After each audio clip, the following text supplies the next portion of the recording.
Kamakwanui. Dans ce webinaire, je vais vous parler des indicateurs importants dans le processus d'évaluation des ressources numériques.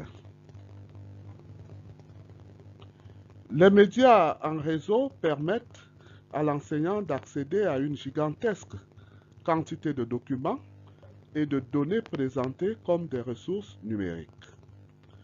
Face à cette masse de contenu, celui-ci doit être en capacité de définir des indicateurs clés qui lui permettent de décider du choix de la ressource numérique.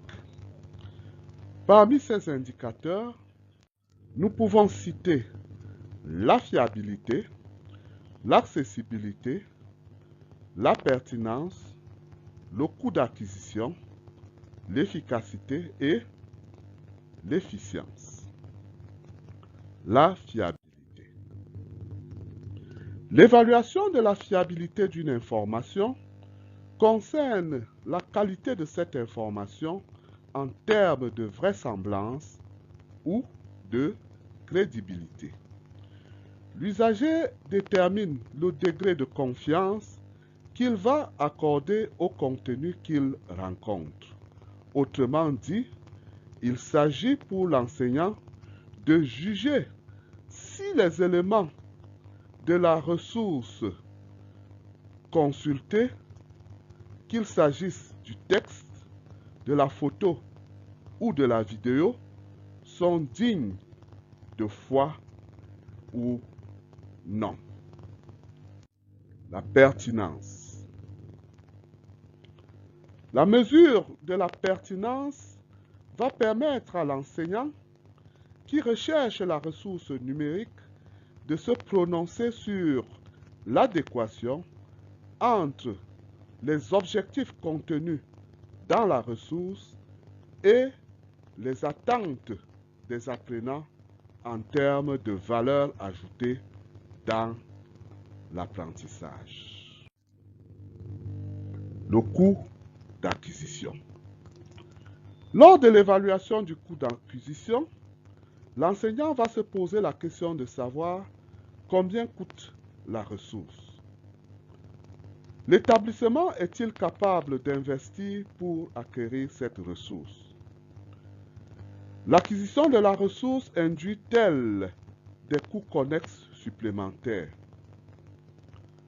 Par exemple, si vous proposez un exercice que les apprenants doivent effectuer à partir d'un appareil nomade, il faut être sûr que ceux-ci sont en capacité de récupérer le travail sans coût additionnel pour installer l'application.